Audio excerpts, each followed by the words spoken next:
오늘 나눌 하나님의 말씀은 시편 111편 1절부터 10절까지고요.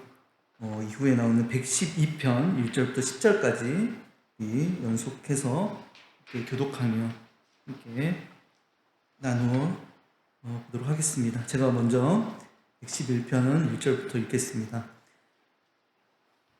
할렐루야, 내가 정직한 자들의 모임과 회중 가운데서 전심으로 여호와께 감사하리로다.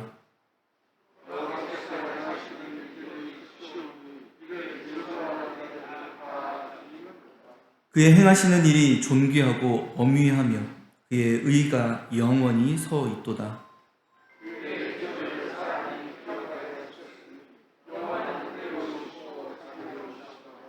여호와께서 자기를 경외하는 자들에게 양식을 주시며 그의 언약을 영원히 기억하시리로다.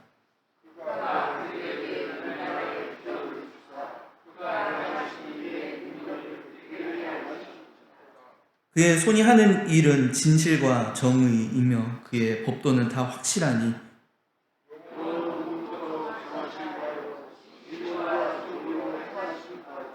여호와께서 그의 백성을 속량하시며 그의 언약을 영원히 세우셨으니 그의 이름이 거룩하고 지존하시도다.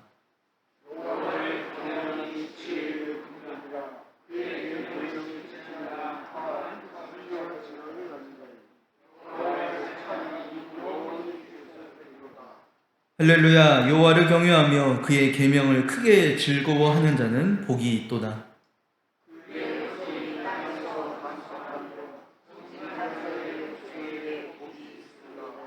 부와 재물이 그의 집에 있으며 그의 공의가 영구히 서 있으리로다.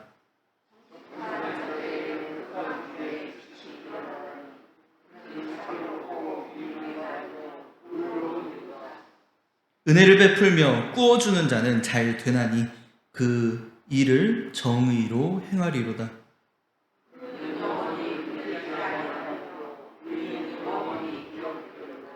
그는 흉한 소문을 두려워하지 아니하며 여호와를 의뢰하고 그의 마음을 굳게 정하였도다.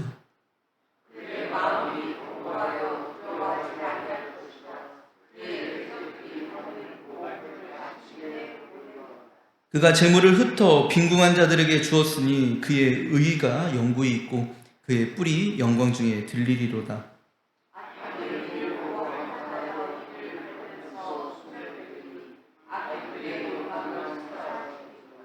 아멘. 111편 1절 말씀을 다시 한번 읽어보겠습니다.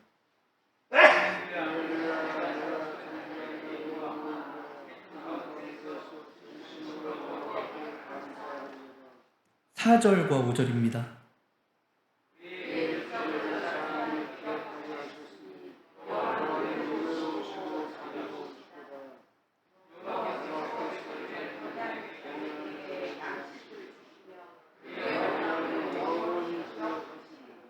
구절입니다.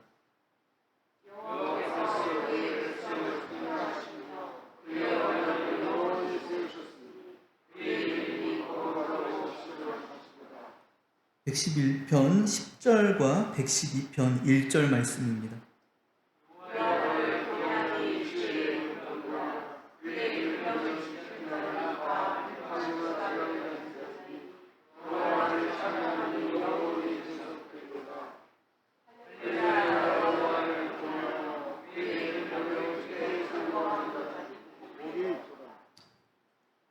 (4절) 말씀입니다.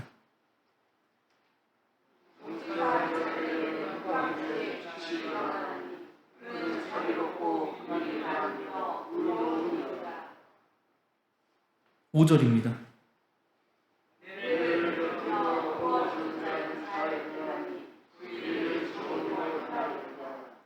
7절입니다.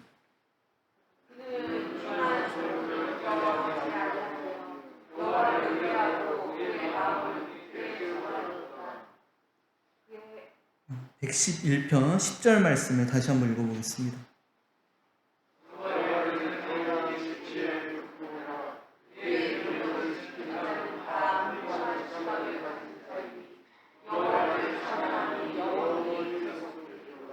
아멘. 여호와를 경외함이 지혜의 근본이라. 여러분들, 이 구절 어디서 여러분들이 더 많이 보셨던 구절인가요? 네, 잠언입니다. 저도 시편 말씀을 한두 번 읽어보았던 것이 아닌데요.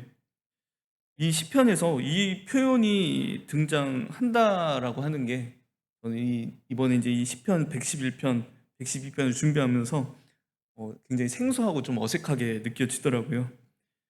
근데 또 생각을 달리 해보면 이 말이 등장하는 것, 이 시편에서 등장하는 건 어쩌면 또 당연한 이야기이기도 합니다. 왜냐하면 이 시편이 무엇으로 분류됩니까? 지혜서로 분류가 됩니다. 우리 지혜서에 포함되는 책들이 몇 권이 있죠. 욥기, 시편, 잠언, 전도서, 아가입니다. 이 5권의 책을 문학의 형태로 이야기하면 시가서라고 이야기할 수 있고요. 내용적인 면으로 이야기한다면 지혜서라고 이야기할 수 있습니다. 지혜서라고 하는 표현, 무엇을 이야기하고 있다라는 것입니까? 어떻게 생각하고, 어떻게 살고, 어떻게 행동하는 것이 지혜로운 것인가라는 것을 보여주는 책이라는 것이겠죠. 그렇다면 우리는 여기서 한 가지를 더 생각을 해 보아야 합니다. 무엇이 지혜인가라고 하는 것입니다. 여러분들, 지혜가 무엇입니까? 우리는 흔히 주변에 있는 사람들에게 당신 지혜롭게 행동하십시오라고 말하는 이야기를 흔히 할 때가 있습니다. 근데 우리는 지혜라고 하는 것이 가끔 뭔지 잘 모르고 이야기하는 것 같기도 합니다. 우리는 일반적으로 지혜라는 것을 어떤 문제를 해결하는 원리나 방법으로 이해할 때가 많이 있죠. 그래서 지혜로운 사람이다라고 이야기한다면 그 사람은 어떠한 문제들을 잘 해결하고 또는 어떤 상황을 잘 헤쳐나가는 사람을 두고서 지혜로운 사람이라고 우리는 이야기합니다. 우리 인류의 역사는 어떻게 본다면 지혜 추구의 역사라고도 이야기할 수 있습니다. 많은 이들이 오랜 시간 지혜를 얻기 위해 살아왔습니다. 지혜를 얻기 위하여 수많은 연구들과 전승들이 이루어졌고 세상에 지혜롭다라고 여겨지는 지혜자들에게 지혜를 얻기 위해 많은 사람들이 찾아갑니다. 우리 성경 말씀 안에도 이런 모습이 나타나죠. 우리 지혜의 대명사라고 여겨지는 인물이 한 사람 있습니다. 누구입니까? 네, 솔로몬입니다. 여러분들, 이 솔로몬에게 지혜를 얻기 위해 누가 찾아오죠? 스바, 에티오피아에 있던 한 여왕이 그 솔로몬을 찾아옵니다. 많은 부귀, 영화를 가지고서 많은 재산들을 가지고 이 솔로몬의 지혜를 한번 듣기 위해. 여러분들, 제가 전에 이 에티오피아와 예루살렘의 거리를 한번 그 지도를 통해서 한번 봤었거든요. 거의 이 에티오피아에서 예루살렘을 오려면 육로를 이용하게 됩니다. 배로 거의 그 거리 그냥 직선 거리로만 보니까요. 거의 예루살렘에서 로마를 가는 정도의 수준. 엄청난 거리라는 거예요. 특히 배를 이용하지 않고 육로로 찾아왔다면 굉장히 많은 시간이 걸렸을 것입니다. 그런데 이 지혜를 하나 얻는 것에 이 스바의 여왕, 이 에티오피아의 여왕은 자신의 모든 것을 다 걸었다라는 것이죠. 그만큼 지혜는 오랜 시간 많은 사람들에게 귀중한 가치로 여겨져 왔습니다. 여러분들, 철학이라고 하는 단어가 있죠. 표현이 있죠. 이 철학은 어떤 대상의 원리 또는 본질, 실체를 탐구하는 학문의 영역을 철학이라고 이야기합니다. 이 철학을 영어로 이야기하면 필로소피라고 하는데요. 이 표현은 헬라어에서 그대로 가져온 표현입니다. 그래서 이 필로소피는 사랑하다라고 하는 단어를 뜻하는 헬라어 필레인과 지혜를 뜻하는 헬라어 소피아의 합성어가 필로소피입니다. 그러니까 철학을 원어적으로 이야기한다면요, 지혜를 사랑하는 행위라는 것입니다.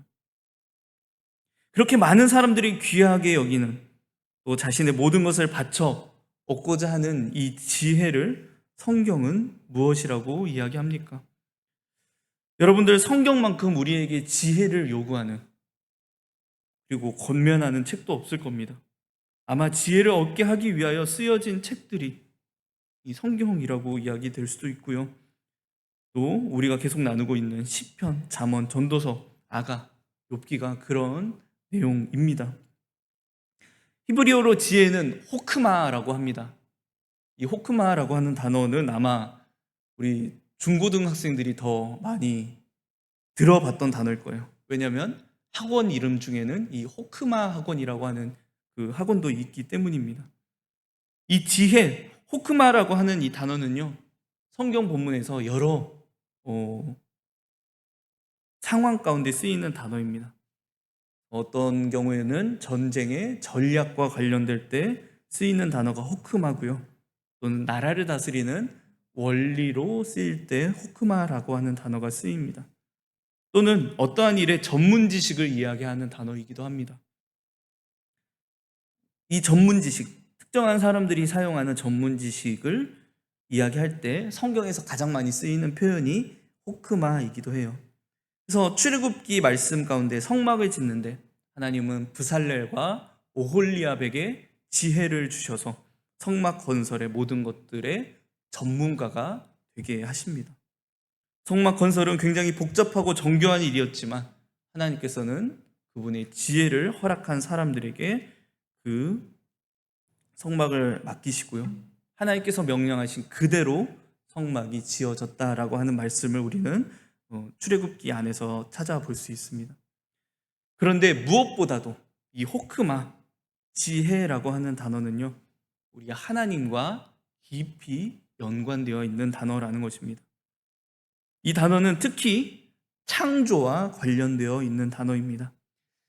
잠언 말씀을 여러분들이 보시게 되면요, 잠언에서는 이 지혜라고 하는, 지혜는 우리에게 굉장히 추상적인 개념이죠.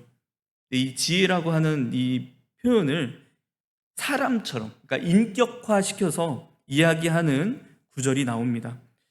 우리 잠언 8장 22절부터 31절 말씀이 있는데 우리 이 말씀을 우리 교독으로 함께 읽어보도록 하겠습니다. 제가 먼저 읽겠습니다. 여호와께서 그 조화의 시작, 곧 태초에 일하시기 전에 나를 가지셨으며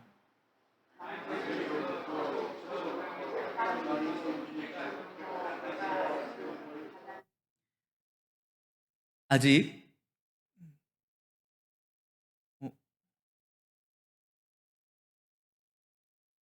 21절부터 22절부터 31절까지입니다. 네. 아직 바다가 생기지 아니하였고 큰 샘들이 있기 전에 내가 이미 났으며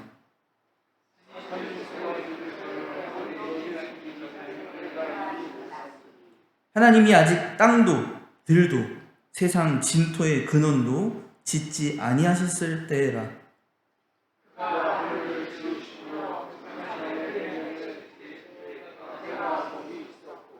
그가 위로 구름 하늘을 견고하게 하시며 하늘의 샘들을 힘있게 하시며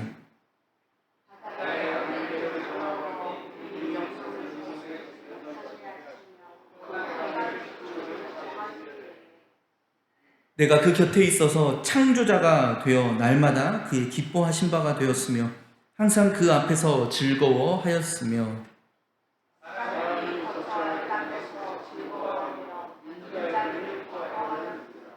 네, 이 말씀 가운데 나라고 하는 이 표현이 바로 지혜를 이야기하는 표현입니다.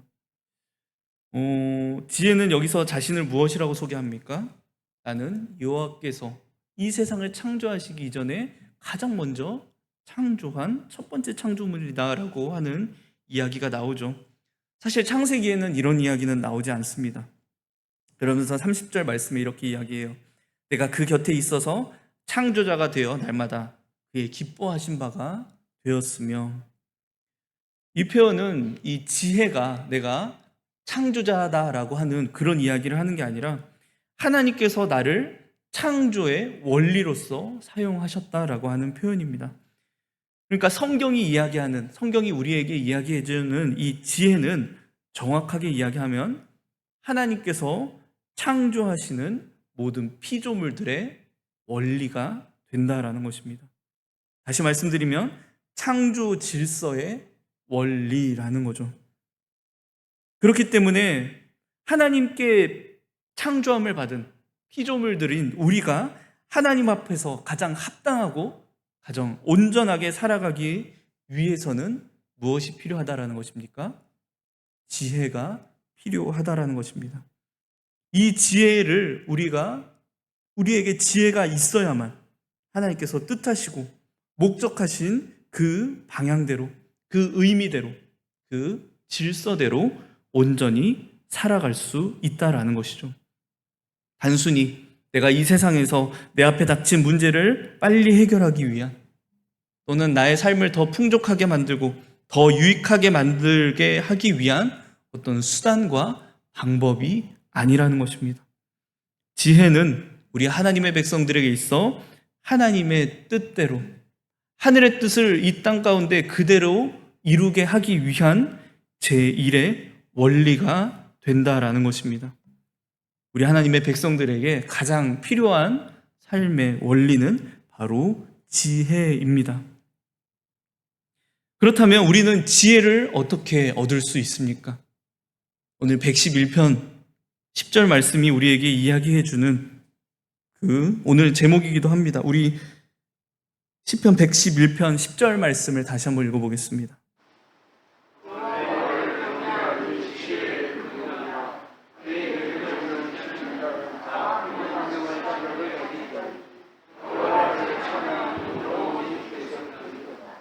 지혜를 얻는 첫 시작, 첫 출발을 무엇이라고 이야기합니까? 여호와를 경외하는 것입니다. 많이 들었던 말씀입니다. 여러분들, 경외가 무엇입니까? 이 경외는 히브리어 원어로는 야레라고 하는데요. 정확한 말로는 공포, 두려움이라고 하는 표현입니다. 특히 이 두려움이라고 하는 것은요, 내가 정말 극복할 수 없는 상황에 대한 두려움을 이야기할 때 이 야레라고 하는 표현이 쓰여요. 그러니까 내가 곧 내 목숨이 경각에 달린, 내 목숨을 곧 잃게 될 수밖에 없는 그 상황이 닥쳤을 때 느끼게 되는 두려움. 우리가 극복할 수 없는 두려움들 참 많이 있죠. 병에 걸리는 것, 전쟁이 찾아오는 것, 자연재해가 찾아오는, 우리는 살면서 우리의 삶 가운데 찾아오는 수많은 두려움들을 맞이하게 되는 것입니다. 근데 이 표현이 하나님과 관련되어 사용되면요, 경외라고 하는 표현으로 사용되면 그 앞에 놓여 있는 그 수많은, 정말 내 목숨이 경각에 달린 것 같이 느껴지는 그 두려움, 그 공포의 상황보다, 그 모든 두려움들보다 하나님을 더 두려워하게 된다는 것입니다. 이것이 경외라고 하는 표현의 의미입니다. 다시 말씀드리면 우리의 삶의 가장 첫 번째 단계에 내 생각, 내 마음, 내 삶의 가장 첫 번째 앞에 하나님을 둔다라는 거예요. 내 삶의 최우선순위에 하나님을 두는 것. 전에도 말씀드렸지만 내가 내 삶의 최우선순위가 무엇인지 알기 위해서는 어떤 상황에 놓이게 되면 알 수 있다는 거예요. 그런 앞에서 말씀드렸던 그 두려움의 상황, 정말 목숨이 경각에 달린 것 같은 그 절체절명의 상황 가운데 내 마음속에서 가장 떠오르는 것, 내 마음속에 가장, 내 생각 속을 가장 채우는 그것이 내 삶의 최우선순위가 되겠죠. 어떤 이는 자녀가 되겠고, 어떤 이는 내가 숨겨놓은 보물이나 재산이 되겠고. 그런데 우리 그리스도인들, 우리 하나님의 백성들에게 있어서는 하나님이 첫 번째가 되어야 한다는 것입니다. 포탄이 떨어지고 있는 그 순간, 파도가 내 삶을 덮칠 것 같은, 곧 파도가 덮쳐서 배가 쓰러질 것 같은 그 상황 속에서 누구를 떠올리는 것? 하나님을 떠올리는 것, 나를 창조하시고 구원하시는 여호와 하나님이 계심을 기억하는 것, 이것이 성경이 우리에게 이야기하는 경외고 지혜의 시작이라는 것입니다. 이 111편 말씀은 내가 경외할 하나님은 어떤 분이신가라는 것을 먼저 이야기해 주는 내용이 나옵니다. 그래서 제가 그 전에도 계속 말씀드렸던 내용이죠. 이 시편 제5권은 한 성도, 한 사람의 인생길을 보여주는, 그래서 그 사람의 가장 마지막 편에 있는, 이제 정말 하나님께 부름받기 정말 이제 그 직전의 상황 가운데 내 앞에 모여있는 다음 세대들에게, 내 자녀들에게 무엇을 전해줄까, 무엇을 유산으로 남겨줄까 하는 그 순간이라고 말씀드렸어요. 이 시인은 그들의 자녀에게, 자신의 자녀에게, 그 다음 세대들에게 이것을 가르쳐 주는 것입니다. 여러분들, 하나님 앞에 가장 합당하게 사는 것, 하나님 앞에 가장 온전하게 살 수 있는 방법은 여러분들의 인생의 최우선순위에 하나님을 두라라고 하는, 하나님께서 여러분들의 생각과 마음의 가장 첫 번째가 되어야 합니다라는 것이 이 시인이 이야기하고 있는, 정말 시인이 자신의 자녀들에게 물려주고자 하는 내용이고요. 그렇다면 우리가 경외하게 되는, 경외할 수밖에 없는 하나님은 어떤 분이신가 하는 것이 111편의 내용인 것입니다. 시인은 이야기합니다. 할렐루야! 내가 정직한 자들의 모임과 회중 가운데서 전심으로 여호와께 감사하리로다.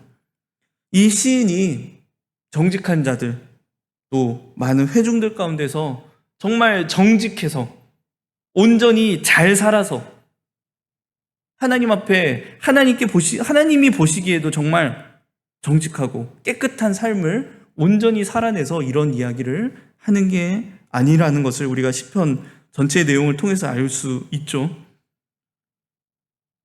비록 내 인생은 실패할 때도 있었고, 때로는 하나님을 등질 때도 있었고, 하나님께 정말 하나님의 마음에 못을 박는 그런 죄된 삶의 모습도 이 시인은 살아갔지만, 그럼에도 불구하고 그가 만난 하나님, 신실함을 보여주셨고 끝까지 헤세드, 그 인자하심을 보여주셨고 끝까지 놓지 않으셨던 그 하나님에 대한 고백 때문에 부끄럽지만 연약하지만 그 정직한 자들 앞에서 전심으로 여호와께 감사하고 있다는 것입니다. 그가 고백하는 하나님은 어떤 분이십니까? 행하시는 일들이 크신 하나님, 행하시는 일들이 존귀하고 어미하고 온전히 그의 의가 세상 가운데 서 있는 하나님, 사람들에게 기적을 베푸시고, 그 기적은 어떤 기적입니까? 은혜와 자비, 끝까지 놓지 않으시는, 그 죄인들을 끝까지 놓지 않으시고 포기하지 않으시는 헤세드의 하나님, 진실과 정의로서 일하시고 그의 법도가 확실하신 하나님, 무엇보다도 9절 말씀, 그의 백성을 속량하시는, 그래서 그의 언약을 영원히 세우시는 그 하나님이 내가 지금 경외하는, 여러분들이 정말 경외해야 하는 하나님이라는 사실을 알려주고 있다는 것입니다. 그렇다면 112편은 무엇을 이야기합니까? 내가 하나님을 경외한다라고 이야기할 때, 내가 정말 하나님을 내 삶의 우선순위에 둔다라고 이야기할 때 나타나게 되는 삶의 모습은 어떠해야 하는가라는 것을 이야기해 주는 내용이 시편 112편의 내용입니다. 우리 성경은 우리 하나님의 백성들, 성도들에게 있어서 삶이라고 하는 이 개념을요, 항상 관계적인 것으로 이야기합니다. 우리가 산다라고 하는 의미, 살아간다, 삶이다라고 하는 우리 그리스도인들에게 있어서 삶의 의미는요, 관계입니다. 어떤 관계요? 나와 하나님의 관계를 어떻게 맺는가? 더 나아가 내 곁에 있는 사람들과의 관계를 어떻게 맺어 나가야 하는가? 이게 성경이 우리에게 이야기해주는 삶이라고 하는 부분입니다.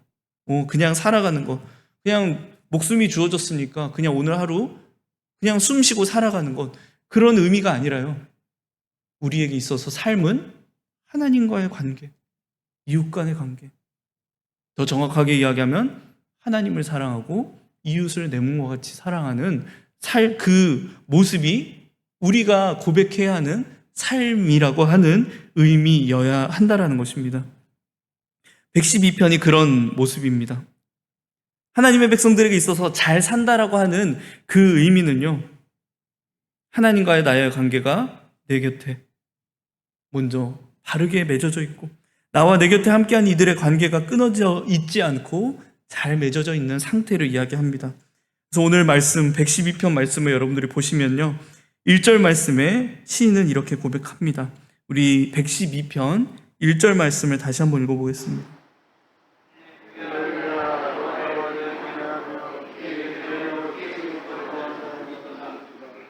아멘.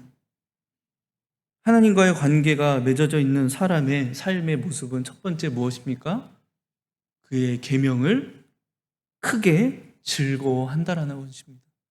하나님께서 명령하신 그 명령, 하나님께서 우리에게 말씀하신 그 말씀이 설령 내가 볼 때에 내 삶에 손해를 가져다 줄 것 같고, 내 삶에 정말 내 삶을 낮출 수밖에 없는, 내가 볼 때에는 이 하나님의 말씀을 선택하면 나의 삶에 손해가 막중할 것 같은데, 그런데 그 하나님의 계명을 즐거움으로, 토브라고 하는 단어가 쓰이고 있습니다. 하나님께서 기뻐하시는 그 기쁨을 내가 맞이하게 될 거라는 것을 소망함으로 받아들이게 된다는 것입니다.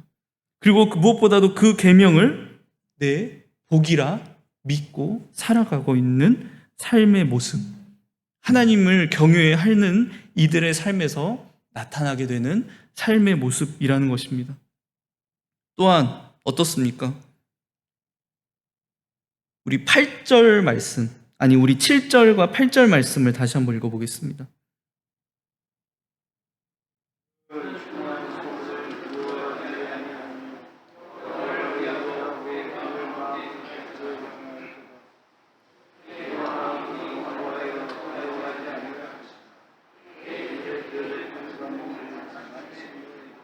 네, 흉한 소문들이 들려오는 세상 속에서 두려워하지 않는 것. 앞에 말씀드렸던 것처럼 경외라고 하는 건 그 수많은 내 삶을 찾아오는 수많은 두려움과 공포의 상황들 앞에서도 하나님을 더 두려워하는 것, 하나님을 더 먼저 생각하는 것. 근데 그 하나님은 어떤 하나님이세요? 내 삶을 구원으로 인도하시는, 내 삶에 정말 복을 허락하시는 그 하나님이시다라는 것입니다. 그렇기 때문에 흉한 소문들 가운데서도 두려워하지 않는 것, 마음이 견고하여져서 이 대적들, 우리가 전에도 말씀 살펴봤죠. 이 대적들은 어떤 대적들이에요? 내가 사랑을 베풀었어도, 내가 친절을 베풀었어도 내 삶을 무너뜨리는 그런 사람들, 그런 사람들이 정말 세상 가운데서 내가 하나님의 말씀을 지키며 살아가는 삶의 모습보다 더 잘 살아가고, 더 잘 나가고, 더 좋아 보이는 그 모습들을 바라보면서 우리는 두려움을 또 느끼잖아요. 그런데 그런 상황들 속에서도 마음이 견고하여 두려워하지 않을 수 있게 된다라는 것입니다. 하나님과의 관계가 온전히 서 있는 사람의 삶의 모습입니다. 우리의 모습을 돌아보시기 바랍니다.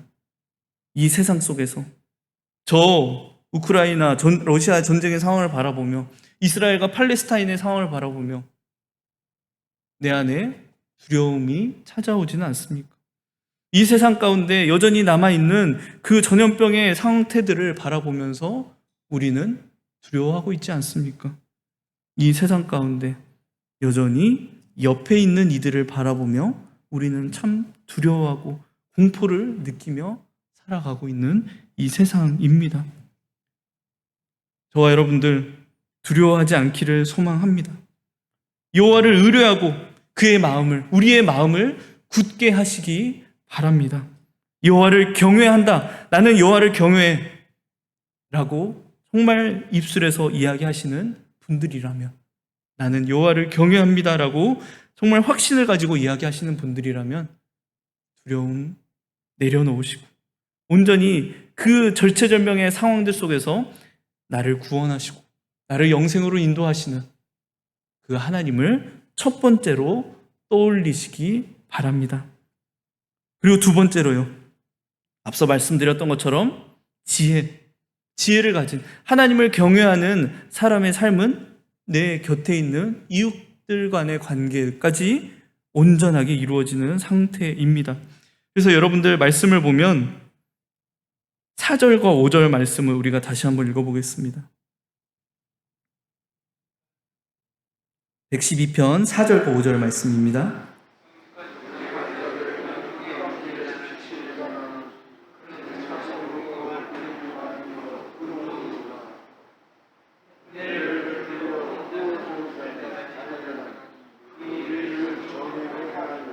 아멘.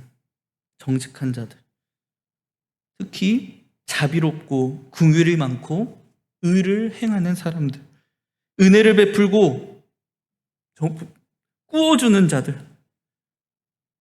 여러분들, 내가 하나님을 경외한다라고 이야기되는데 내 안에 옆 사람들에 대한, 내 곁에 있는 이들에 대한 용서가 여전히 이루어지고 있지 않다면, 이 사람을 무시하고 이 사람에 대한 그 저주의 마음이 여전히 내 안에 풀리고 있지 않다면,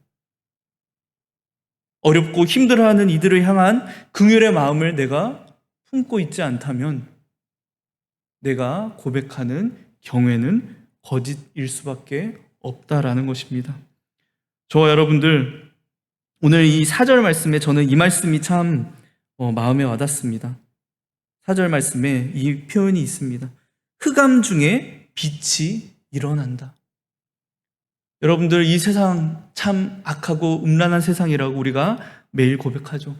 어둡고 정말 흑암이 가득한 것 같은 세상인데요.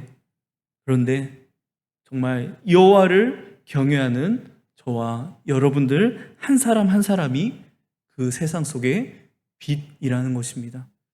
우리 예수님께서 이 세상 가운데 왔을 때 어둡고 조용했던 세상에 예수님은 빛으로 찾아와 주셨습니다. 저는 그 누가복음 2장 말씀, 가이사 아구스토가 그 세상의 주가 되어 있던, 하지만 어둡고 캄캄한 그 밤 가운데에도요, 그 예수님께서 나셨다라고 하는 그 소식이 왜 이렇게 밝게 느껴지는지요.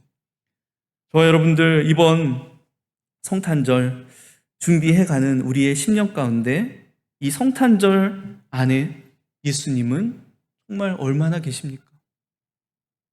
이 세상, 전에 새벽 예배 때도 말씀드렸지만 우리는 성탄을 예수님 그리스도의 오심으로 고백하지만 이 세상은 성탄 가운데 예수님을 두고 있지 않아요. 어떤 이들은 나의 유익을 위해, 내가 더 좋은 이익을 얻기 위한 날로, 어떤 이들에게는 더 저 사람에 대한 마음을 얻기 위한 날로, 그런 날로 이 성탄 크리스마스가 이루어져 있진 않습니까? 우리의 마음속에는 성탄절 안에 정말 예수님이 얼마나 담겨 있는지요. 하나님이 기억되지 않는 시대,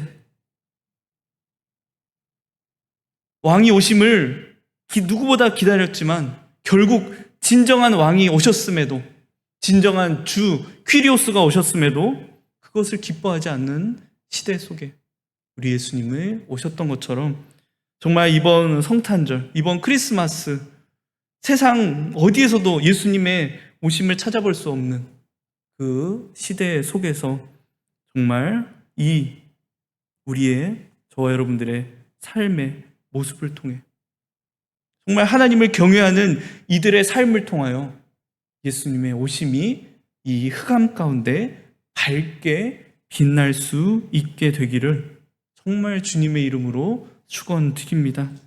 저와 여러분들 소망하십시오. 그 예수님의 오심을 정말 기쁨으로 받아들이십시오. 날 위해 오신 나의 구주가 되어주신 정말 이 세상의 주님은 예수님 한 분뿐임을 저와 여러분들의 삶을 통하여 특히 하나님 그 두려워할 수밖에 없는 세상 속에서도 두려워하지 않고 날 구원하신 하나님을 향하여 기쁨을 노래하고 찬송을 노래하는 오늘 111편 10절에도 나오죠. 여호와를 찬양함이 영원히 계속되리이다. 우리 입술 가운데 찬양이 흘러나오고 또 내 곁에 있는 이들 특별히 내 마음속에 상처를 주고 아픔을 준 이들이 있다면 또는 옆에서 고통스러워하고 아파하는 이들이 있다면 용서하시기 바랍니다.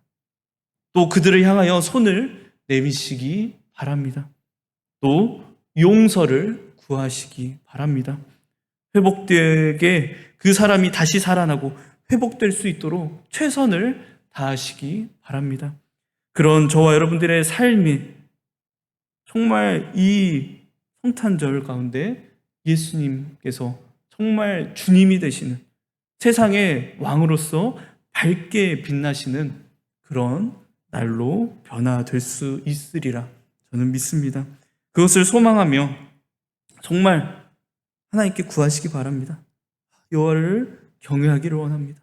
내 마음속에 정말 여호와가 내 인생의 가장 최우선이 될 수 있도록 하나님 내 마음에 찾아와 주십시오. 주님께서 허락하시는 그 지혜 나도 얻게 해 주십시오라고 우리 함께 기도하며 주님 앞에 이 성탄절을 준비하는 저와 여러분들이 되기를 소망합니다. 우리 기도하기 전에 우리 함께 찬양했으면 좋겠습니다. 이번에 우리 이제 수련회 때도 함께 부를 하나님의 부르심이라고 하는 노래 곡인데요. 여기에 이런 표현이 있습니다. 날 부르신 뜻 내 생각보다 크고 날 향한 계획 나의 지혜로 측량 못합니다. 하지만 하나님께서 가장 좋은 길로 하나님께서 가장 완전한 길로 나를 인도해 주실 것을 나는 믿습니다라고 하는 그 고백이 담겨 있는데요. 정말 하나님을 경외하는 이의 입술에서 나올 수밖에 없는 고백인 것 같아요. 저 여러분들 오늘 이 하나님의 부르심 함께 찬송하시면서 정말 우리의 그 10년 가운데 하나님의 향한 그 경외함이 가득 담기는 시간이 되기를 소망합니다. 우리 함께 찬송하시겠습니다.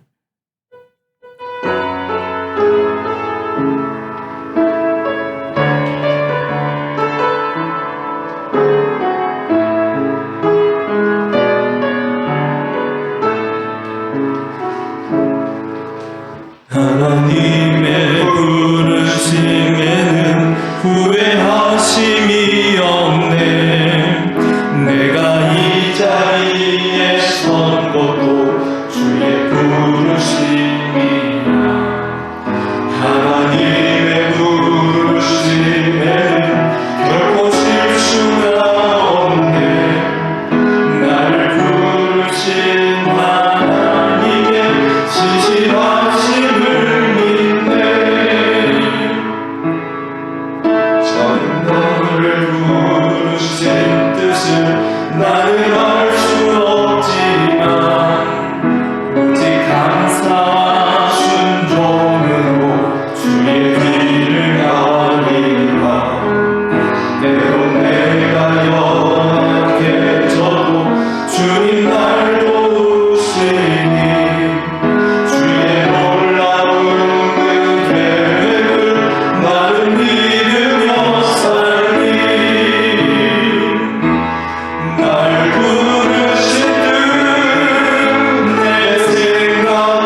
자신의 자녀들에게, 자신의 다음 세대들에게 정말 전달해주고 싶은 그 마음, 우리도 우리의 다음 세대들에게 정말 이 마음이, 정말 이 삶의 모습이 온전히 전달될 수 있기를 주님의 이름으로 축원드립니다.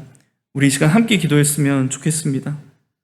하나님, 내 마음속에 하나님보다 더 중요한 것들이 혹시 있지는 않는지, 혹시 정말 절체절명의 순간 가운데 하나님보다 더 먼저 떠올리게 되는 것이 내 마음속에 혹시 있지는 않은지, 하나님, 그런 것들이 있다면 십자가에 못 박아 죽어지게 해달라고, 정말 내 마음속에 가장 최우선을, 내가 마음속에, 내 생각 속에 가장 1번을 하나님이 될 수 있게 해달라고, 하나님, 그런 지혜를 허락해 주시옵소서라고 이 시간 우리 함께 기도하며 주님 앞에 나아가도록 하겠습니다. 함께 우리의 고백으로 주님 앞에 나아가겠습니다. 기도하겠습니다. 하나님, 감사드립니다. 하나님, 내 삶의 모습, 내 마음속에 여전히 하나님께서 첫 번째 1번이 되어 있지 못했음을 지금 주님 앞에 부끄러움으로 고백드립니다. 두려움의 상황 속에서 두려움을 더 크게 보았고, 내 앞에 닥친 상황들을 하나님보다 더 크게 보았던 그런 연약한 우리의 모습을 주님 불쌍히 여겨주시옵소서. 하지만 이제는 하나님께서 주시는 그 지혜의 시작으로서 정말 하나님께서 온전히 바라시고 원하시는 삶의 모습으로 하나님, 우리 살아가기를 원합니다. 그 시작으로 우리가 하나님을 온전히 경외할 수 있도록, 내 삶의 첫 번째를 하나님께 둘 수 있도록 주님 인도하여 주시옵소서. 우리의 삶의 모습이 온전히 하나님을 경외하는 삶의 모습으로서 세상 가운데 증거될 수 있도록 도와 주님 도와주시옵고, 우리의 자녀들에게, 우리의 다음 세대들에게 온전히 증거될 수 있도록 주님 연약한 우리의 삶을 붙잡아 주시옵소서. 제가 기도하겠습니다. 하나님, 오늘 또 우리에게 귀한 하나님의 말씀으로 우리의 마음 가운데 정말 무엇이 내 마음의 첫 번째였는지, 무엇이 내 마음을 가득 채우고 있었는지 발견할 수 있는 귀한 기회를 주심에 진심으로 감사드립니다. 하나님께서 창조하신 그 모습 그대로, 하나님께서 뜻하신 그 모습 그대로 정말 우리가 살아가는 자들 될 수 있도록 주님 인도하여 주시옵소서. 그 지혜를 우리 안에 허락하여 주시고, 정말 우리의 심령 가운데 하나님이 가득 담길 수 있는 그런 우리의 심령이 될 수 있도록 주님 붙잡아 주시옵소서.